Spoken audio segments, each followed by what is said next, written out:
Hi, Kevin Coop here, and this is FaceTime with the Content Guy.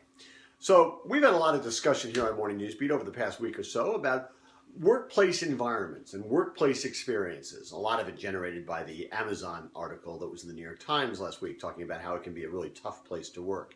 Punishing, I think, is the word that they used. Well, I thought it seemed like a pretty good time to talk to you about one of the worst workplace experiences I've ever heard of. Thank goodness it's not mine. And I've had a few doozies, trust me. But the place was American Eagle, you know, the retailer, the clothing retailer, that mostly, I think, almost exclusively caters to young people. And the person who worked there was one of my sons. And my son was working there just for a little while. And it was sort of a placeholder for him.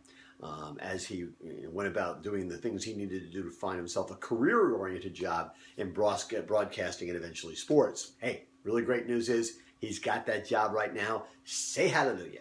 But anyway, so he took this job at American Eagle, and he had some experience in retail. He worked for Starbucks for a while, and but he's doing this job. And now let me tell you something. I worked my way through clothing retailing, through school in clothing retailing, right? And so I know a little something about it. I know a little something about retailing because I've been writing more, about it for about 30 years or so.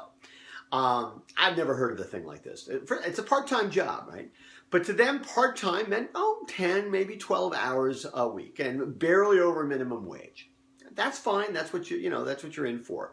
But the amazing thing is in addition to that, they basically put most of their part-time employees on call for 10, 12, 14 hours a week. All right. They had to call in and find out whether or not they were needed. And they could be called in on a moment's notice during those periods of time.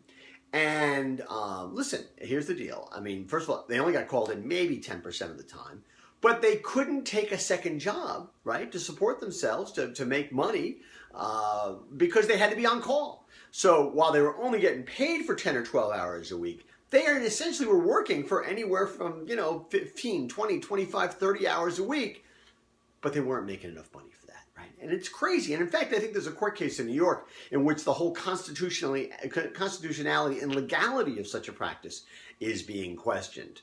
Well, needless to say, when Brian got his career-oriented job, he was thrilled to leave.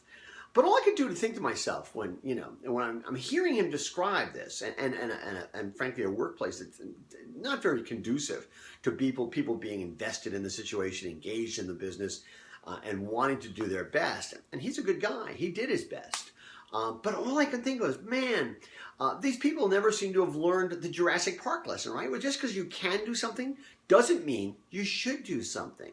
Now, I suppose the opposing argument, because clearly they believe this works for them. Clearly, and the opposing argument would be, hey, listen, this is the whole business model. We spend as little money as possible on our people. They're interchangeable. We put cheap clothing out there, and we sell it. We do pretty well. And in all fairness, there was just a financial report on them this week, and their second quarter apparently was gangbusters. So they're doing great. But I can't help but think that this is not a sustainable long-term business model, especially in a world where there's so much competition in retail, not just from brick and mortar retailers, but also from online. And it seems to me that if you're going to be an effective retailer, you've got to create a differentiated and distinct and welcoming environment that people want to come to as opposed to choosing any of the other options. And that is not something that American Eagle is doing, at least not through its people. And frankly, in a store, your people have to be your best ambassadors. If they're not, you are blowing. You are just completely eliminating what could be one of your big advantages. And by the way, if you're a retailer who has better practices than these, you're going to be shouting them from the rooftops because you could become a preferred employer just by saying, listen, we're willing to give part-time people 25, 30 hours a week. You're not on call. You're coming in, you're getting paid, you're doing the work, and we're going to give you an opportunity to feel invested in the business. That's what some retailers do. Apparently is not what they all do. And that, I think, is a real shame.